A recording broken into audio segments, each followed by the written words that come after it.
ইব্রাহিম তুমি আমার পরীক্ষায় পাশ করছো। হাজেরা কাঁদতেছে, ইসমাইলের জন্য জলদি করে যাও, বলে আসছো মালিকের দাওয়াতে যাই। মালিকের থেকে কি হাদিয়া নিবা? আমার পক্ষ থেকে দুম্বার গোশত হাদিয়া দিয়া দিলাম। ওয়াফাদাইনাহু বিযিবহিন আযীম, আমার পক্ষ থেকে হাদিয়া দিলাম এই জবাই করা দুম্বার গোশত। ইসমাইলের নিয়ে যাও, ইসমাইলের হাজেরার কোলে ফিরায়া দাও, আর মালিকের পক্ষ থেকে দুম্বা হাদিয়া পৌঁছাইয়া দাও। আল্লাহ তাআলা বলেন, ও দুনিয়ার মানুষ, ইব্রাহিমের কোরবানির ত্যাগ তোমার থেকেও চাই। ও মুমিন, এই ত্যাগ স্বীকার করতে গিয়া তোমার থেকে রক্ত চাই না, গোশত চাই না, আমি চাই তোমার অন্তরের ত্যাগ আর মুহাব্বত আর তাকওয়া। লা ইয়ানালাল্লাহু লুহুমুহা ওয়ালা দিমাউহা ওয়ালাকিন ইয়ানালুহুত তাকওয়া মিনকুম।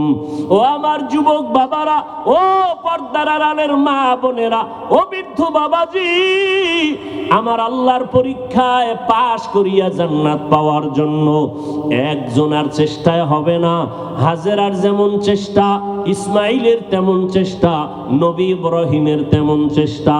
একটা ঘরের ভেতরে একটা জান্নাতি পরিবেশ তৈরি করতে হলে বাবারও এক মন হতে হবে, স্ত্রীকেও এক মনওয়ালা হতে হবে, সন্তানেরও মতামত এক থাকতে হবে।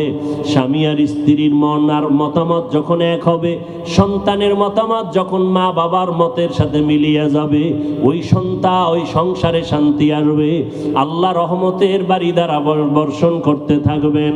ও আমার যুবক বাবারা, ও পর্দার আড়ালের মা বোনেরা, আম্মাজান হাজেরা যদি নিজের থেকে সহযোগিতা না করতেন, ইব্রাহিম নবী পাশ করতে পারতেন না।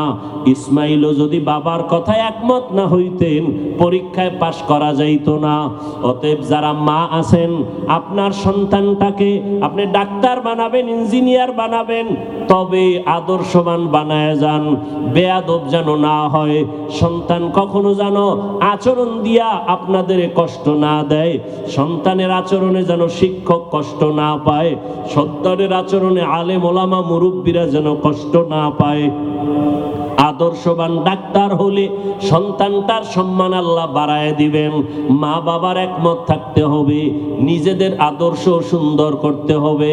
ও আমার যুবক বাবারা, আমি এতক্ষণ বয়ান যা করলাম একবারও কিন্তু বলি না স্কুল কলেজ বাদ দিয়া মাদ্রাসায় যাও, আমার মতো টুপিওয়ালা হও, বরং আমি শেষ বেলায় বলে গেলাম, তুমি ডাক্তার হও, ইঞ্জিনিয়ার হও, প্রফেসর হও, স্কুল কলেজে বড় কোনো বাধা নাই, তবে বেয়াদবি করবা না। মা বাবার দোয়া নিও, শিক্ষকের দোয়া নিও, উলামায়ে কেরামের দোয়া নিয়ে আদর্শ ডাক্তার হইও। মা বাবার সাথে যদি বেয়াদবি করে বরদোয়া নাও, মরার আগে পঙ্গু হয়ে যাবা, কপাল ভরে যাবে। শিক্ষকের সাথে যদি বেয়াদবি করে বরদোয়া নাও, লেখাপড়ার জীবন থেকে ধ্বংস হয়ে যাওয়া। আলেম ওলামার বরদোয়া নিয়ে যদি চলো, বেয়াদবি করো, তোমার চরিত্র নষ্ট হয়ে যাবে। এই তিন জায়গার দোয়া নিয়ে চলিয়া ডাক্তার হও, জীবন সফলতার দরজা খুলে দিবে।